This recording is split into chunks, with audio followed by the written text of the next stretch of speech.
فتحي سمعت الولادات صغيرين لكن كلام كبير وأداء أكبر ويعرفوا يتكلموا على الشوط الأول والشوط الثاني. حسينا المنتخب المغربي بهذه التصريحات مدرك ما حدث في المباراة. تواضع من شيم الكبار، والمغرب اليوم من الكبار. التواضع والحديث برسانة كبيرة. صحيح ضيعنا الشوط الأول لكننا موجودين، ما وصلنا. حبيت نقول على المنتخب المغربي، على محمد وهبي،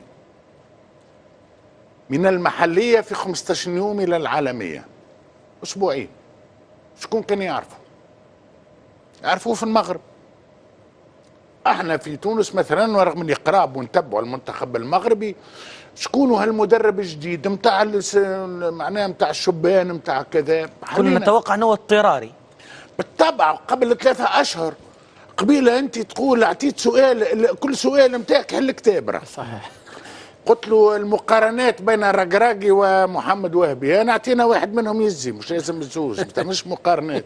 اعطينا واحد منهم يعمل لنا شطر. لا لا تونس عندها مدربين. لا تاريخ احكي لك في الكأس العالم، المرحلة هذه اوكي. لا لكن تونس والله حتى توا في الفترة الحالية في اسماء في تونس، من البنزرتي لمعلول لمنذر الكبير لمعين. الحقيقة تونس تملك. ما تحلش الدوسي هذايا خاطر كمل لي على محمد وهبي. عشان نسكر وقتها الملف هذا. لو على كل توجع، خاطر وقت اللي نحكي على تونس توجع برشا.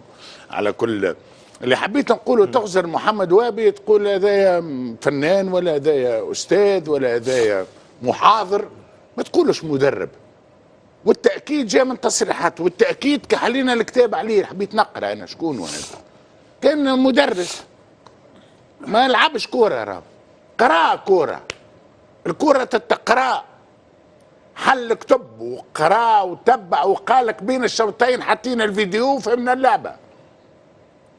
معناها مع محمد وهبي ومع المنتخب المغربي كرة القدم علم صحيح، ماهيش علم صحيح ولكن علم ايضا.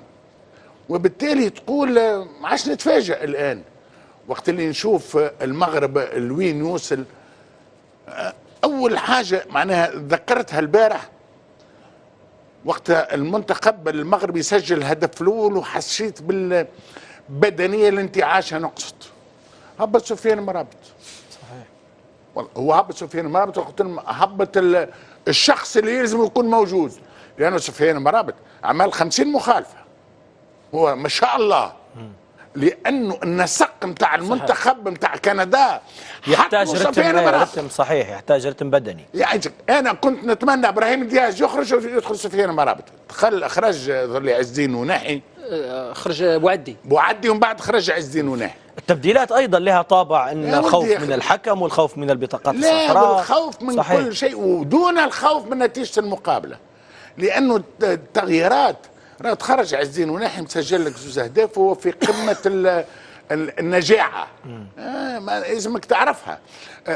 ايوب الوليد ايوب الرائع، ولات المقابله بدنيه وهو فنيات.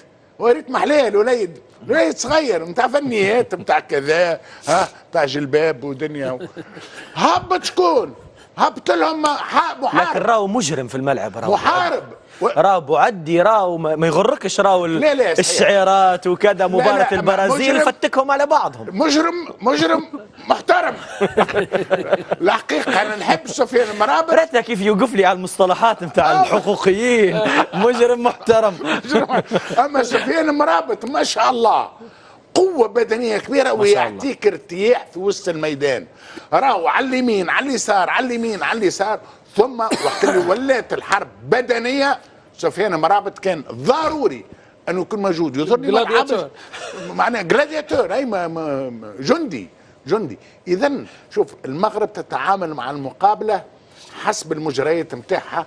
والمهم بالنسبه للبنك، بالنسبه لدكه الاحتياط والمدرب المساعد وغيره، انه ما يدوخش على البنك وقت اللي الامور تدخل بعضها.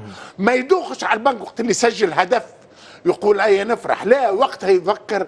نقول الشوط الثاني نتاع المنتخب المغربي يدرس في طريقه التعامل إدارة. المدرب معاه وطريقه النجاعه نتاع اللاعبين فوق الميدان.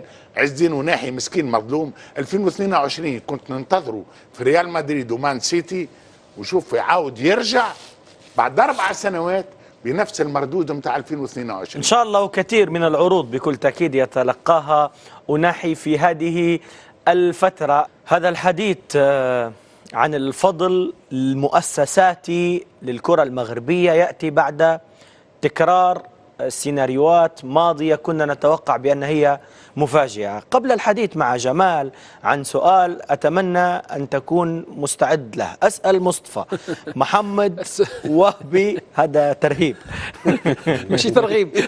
ترهيب هذا ترهيب بالشكل. ترهيب. مصطفى محمد وهبي كان رجل الشوط الثاني أولا، وتحدث في هذه الكلمات عن، خليني نقول بصريح العبارة، أنا خدمت بين الشوطين وشفت الفيديو وعرفت الحل. محمد وهبي وما أدراك من محمد وهبي. هو في البداية يجب أن نشيد أن هذا المونديال يعني يشهد 3 مدربين عرب، وهذه يعني لم تحدث في السابق. محمد وهبي مع المغرب، حسام حسن مع مصر، وجمال السلامي مع الأردن، وهذه يعني مش شيء سهل، 3 مدربين عرب في المونديال. نجي لمحمد وهبي، يعني لو لاحظنا حتى مباراة أمس كانت تأثر واضح عليه خلال الشوط الأول، تأثر كبير جدا جدا جدا، لكن زي ما قلنا في الشوط الثاني تغير المنوال 180 درجة، كان مش 360 درجة. محمد وهبي زي ما تحدث حاليا في المؤتمر الصحفي إن امتداد للأكاديمية محمد الخامس. محمد وهبي درب المنتخب تحت 20 سنة وحقق معه بطولة العالم تحت 20 سنة، وهذا إنجاز كبير جدا. استمرار لهذا المنتخب والمدرب المحلي وضعت فيه الثقة الجامعة الملكية المغربية لكرة القدم ليتولى مسؤولية المنتخب الأول، وهو يسير بها حاليا خطوة بخطوة على منوال المنتخب تحت 20 عام. أعتقد أن محمد وهبي يملك من العقلية ومن الفكر، زي ما قال اللاعبين خريجين أكاديمية محمد الخامس، وهو بالتالي خريج الأكاديمية في المغرب.